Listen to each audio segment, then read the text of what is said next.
Tonight, we are honored to recognize Morgan Scott as our second Thespian Alumni of the Year. I had the privilege of knowing Morgan when she was a student at Woodmont High School, where she was not simply just involved in theater, she was a leader. As a president of our Thespian Troop 7407, Morgan helped shape our troop's culture. She encouraged her fellow students and led service projects like Trick or Treat so kids can eat. Even then, she understood something very important. Theater is not only about what happens on stage. It's about community. It's about responsibility and using your gifts in service of something larger than yourself. That commitment has carried her forward at every step. After high school, Morgan earned her BFA from the Juilliard School and trained in the British American Dramatic Academy, continuing to pursue her craft at the highest level. She built a career in New York theater with credits including the Tony-nominated play Yaya's African Hair Braiding and Camille Simone Thomas' Mud at the She NYC Festival.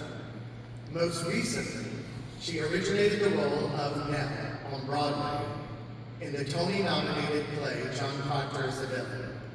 But Morgan's impact is not measured only by the stages she has stood on. It is also measured by the students she continues to support. She has remained as passionate as an advocate for high school theater students, consistently reaching back to offer guidance, encouragement, and help. Most recently, she offered to support students preparing for the Danielle Brooks Presents Century Cycle Continues monologue competition at the South Carolina Governor's School for the Arts and Humanities. That generosity tells us who Morgan is. She is an artist who keeps growing, a performer who keeps learning, and a leader who remembers the community that helped shape her. And even as her career continues to rise, she remains humble, grounded, and committed to lifting up the next generation of theater artists. Tonight, we are proud to celebrate Morgan Scott as a Thespian Alumni of the Year.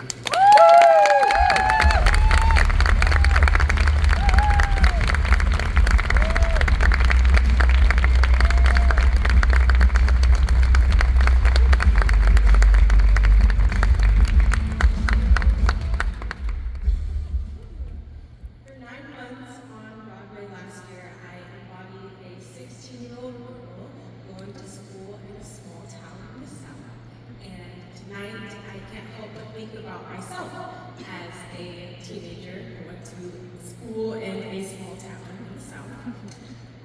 14-year-old Morgan was a girl full of hopes, dreams, and vision, but like many 14-year-old girls, everyone at 14, she was also full of so much fear, doubt, and uncertainty about who she was and what she was capable of, even if she sometimes masked insecurity.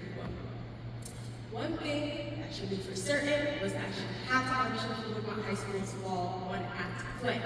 She was a new student and she didn't know anyone in the very tight-knit Thespian society, but she gave her heart to the audition. And she was not cast.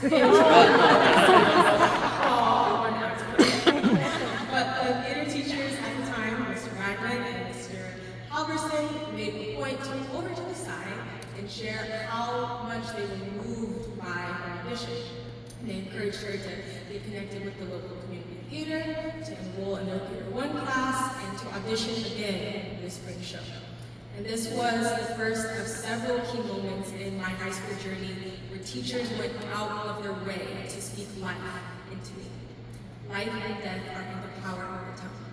And I receive this recognition today because God has always placed the right teachers in my life at the right time who went above and beyond their job description. Teachers who believed that their words and their art had power. Teachers who saw me, truly saw me, and chose not just to passively educate, but to uplift, to nurture, to push, to intentionally encourage, and to set a space for all students who need to encounter the fullness of their potential. While 14-year-old Morgan's Brooklyn still roam around, the words of life spoken dreams and vision buried within me to actualize. And so I'm proud to say that I am an International Thespian Society alum and former president of Troop 7407. I'm proud to say that I am a product of a public school theater education.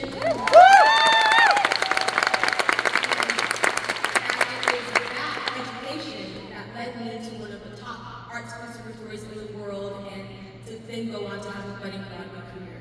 And I do this because this is my passion and my purpose, and I'm not here to make a name for myself, but to bring life to stories and characters that I believe will liberate others.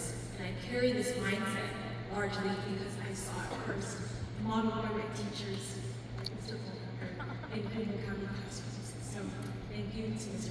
Mom and Corey, and Mr. Culver, and Jeremy, and Terry Parker Lewis, Mr. Ragland, Mr. Halverson, Mr. Burns, and a myriad of guest teachers for speaking life over me. And I mentioned the spouses because theater teacher spouses matter too. May I strive to do the same